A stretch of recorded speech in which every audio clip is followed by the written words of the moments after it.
Hey, what's going on, guys? It's James from RedFit here. Just recording a short video on how to gain muscle without turning into a fat, obese mess. So, when it comes to gaining muscle, you've got to think about a few things, right? For most guys, they probably need to drop a little bit of body fat first. Like, really, at the end of the day, the goal of all this is to look better naked, and there's no point in gaining a ton of muscle if you're still really overweight, if you've still got your belly hanging out of your pants. So if you're above like 15 to 18% body fat, you probably need to dial it back first before you start. There's a number of reasons for that. We'll talk about them in a few minutes, but let's just set some baselines of this. So, target-wise, you should be looking for about 1 to 2 kilos per month. Okay, I know that sounds like a slow build and a slow process, and it is. Like, gaining muscle is hard. So aim for 1 to 2 kilos per month. If you only hit half of those numbers, you'll be 6 to 12 kilos heavier this time next year, and it'll all be fresh new muscle, and that is pretty awesome. Okay, 6 to 12 kilos of muscle would make a huge difference in your physique and your body. So don't be too adverse to taking it a bit slower and being a bit smarter on it. So the next thing to worry about is, can you gain muscle without gaining fat?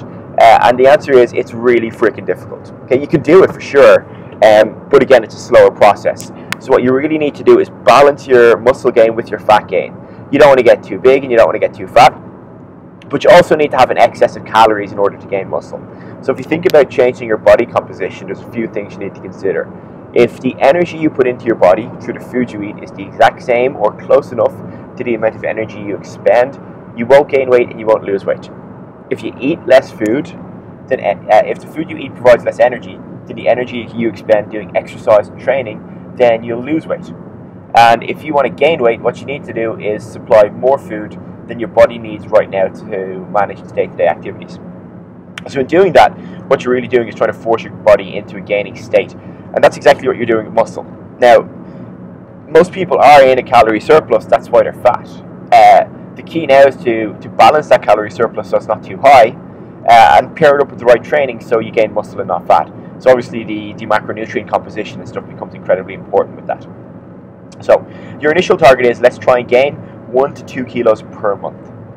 From there, you need to be tracking your body composition. So if you have a trainer or if you have somebody helping you out with your training and they have a body fat calipers, get them to do a body comp test on you. You don't need to be massively, you don't need to measure a massive amount of sites. Like if you just do a 4-site test on your bicep, tricep, super iliac and subscap, that should be enough. You could do a 7-site measurement, or you could do like a Poliquin Bio Sig 11 or 12-site measurement too.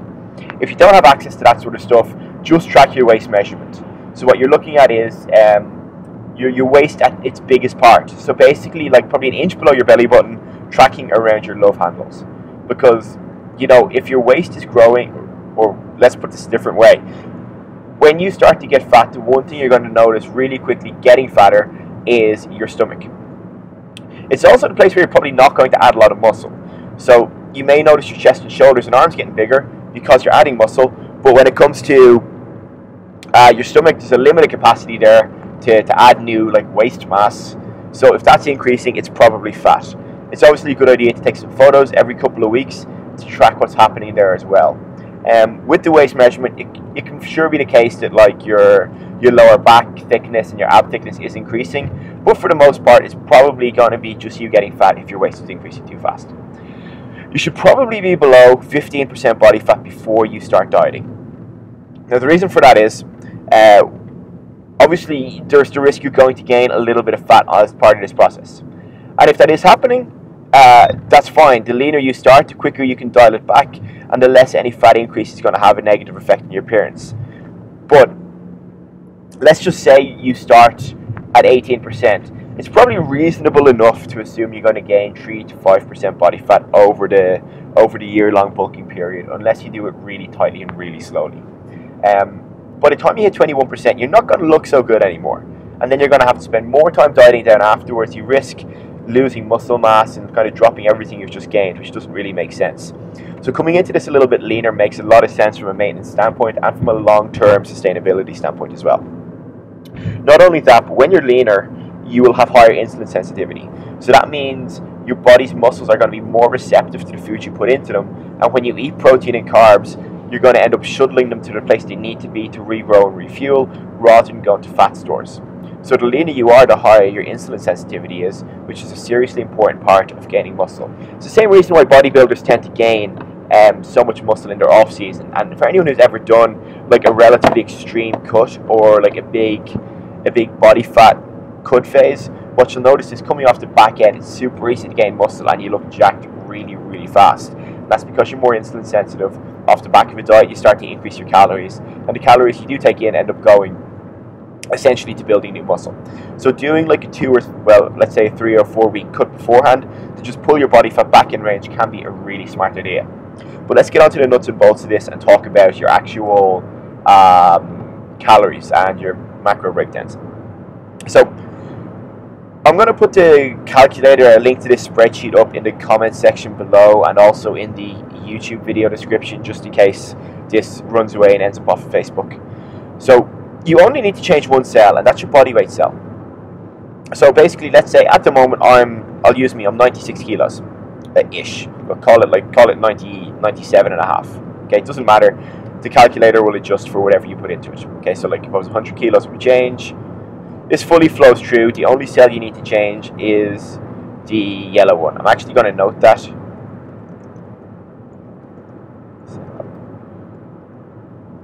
Only because if you change any of the other cells, you're going to screw everything up. So for me, at 97.5 kilos, my start point for a gain is about 3,400 calories. Okay, so with any of these calculators, with any of these estimations, they're just best guesses. You're kind of looking at what's right for the majority of the population who are training, 3 to 5 times per week and have a moderately active lifestyle, and no massive metabolic issues. So again, these are all starting points. This may end up being a little bit high. You may need to dial it back, but hopefully it won't be. If you're the sort of guy who struggles to gain weight, this is probably going to be a pretty good starting point. So for me, 3,400 calories, 258 grams of protein, 344 grams of carbs, and 115 grams of fat. If you look at this a different way, it's broken down to 30% protein, 40% carbs, and 30% fat. Okay? So there's a reason for the breakdown. I know you're probably looking at it thinking, oh my god, the carb intake is so high, and it is and it isn't. Look, this is done off the basis that you're training hard, and if you're training hard, you need carbs. You need carbs to fuel your workout, you need carbs to recover, you need carbs to grow. So a big part of gaining is you need carbs. Just mindlessly increasing your protein because you think more protein equals more muscle is not going to help, because really all that's going to happen there is the protein is going to be converted to carbs anyway via gluconeogenesis, and you end up with a higher carb intake anyway. So going over and above like 30% protein isn't actually going to make much difference to you. The only time this sort of stuff would make difference is if you were dieting. And if you're dieting, you obviously do need to have a slightly higher protein intake to make sure you don't lose muscle mass. The other good thing about having a slightly higher intake while dieting is that if you do underrun your carbs too much, the excess protein will step in and fill the gap somewhat. But when you're gaining, that's not a concern, because you're obviously not going to be under consuming your carbs in 344 plus grams per day. So, and then the fats. Look, the fats are just the fats. They're in at about 30%. They're super important when it comes to building new muscle cells. Obviously, they're crucially important to support all the anabolic processes and hormone production that's going on inside your body. But going too high doesn't make that much sense either, especially if you haven't been eating high fat before, because there will be an increased demand for fat absorption and fat processing. So these are just ballpark figures to get started. What you probably need to do is spend 2 to 4 weeks, let's just say 3 weeks on these numbers, and track your scales. Is it going up in line with your expectations? Are you going up 1 kilo to 2 kilos per month on average? One thing I'll say before you get started is, if you're coming off of a low carb phase, you're going to notice a big increase in body weight pretty quickly. It's going to happen because the increased level of carbs is going to lead to like glycogen replenishment and increased fluid storage in your body. You could see anything from 3 to 5 kilos bump pretty quickly there, depending on what sort of diet phase you're coming off of. So don't get too freaked out if you see the scales jump up. After the first 10 days, it will settle, and then that's when you start tracking your slow incremental increases. But what happens if you're not gaining? Some people's natural response to excess calories will be its body trying to maintain homeostasis. So in other words, if you put more calories into your body shits the bed and it goes, I don't like this, I'm going to try and keep the weight off. Those people are typically like the hard gainers, the skinny guys who've been lean all their life and they've never been able to gain weight. All you got to do is eat more calories. Look, you can force yourself into this. So here's what you do. You go up 10% over your starting point and you hold it for 2 or 3 weeks and you see what happens. Are you hitting your 1 to 2 kilos per month? If you're not, you go up 15%. And if you're not, again, you go up 20%. But please do take this on a gradual basis. Assuming you're a natural trainee, there is an upper threshold to the amount of new muscle protein tissue your body can synthesize in a given time period. So, just trying to mindlessly horse in more calories in the hopes of expediting the muscle gain process is not going to work. I guarantee that you will just end up exactly what you don't want to be, and that's a fat obese mess. So take it slowly and be patient. So that's the carbs, protein and fat side of things. You've got your numbers here. You'll be able to adjust these down. Let's say you're a 75 kilo dude. You'll be able to adjust them down for yourself using this spreadsheet. If you're a female, most of the same rules apply. You can potentially even get away with slightly higher carb intake. But look, start at this point as well and just see what happens. There's a couple of practical training tips as well to come into before I send you on your way with this. The first one to think about is you don't want to focus on just moving weight. Okay?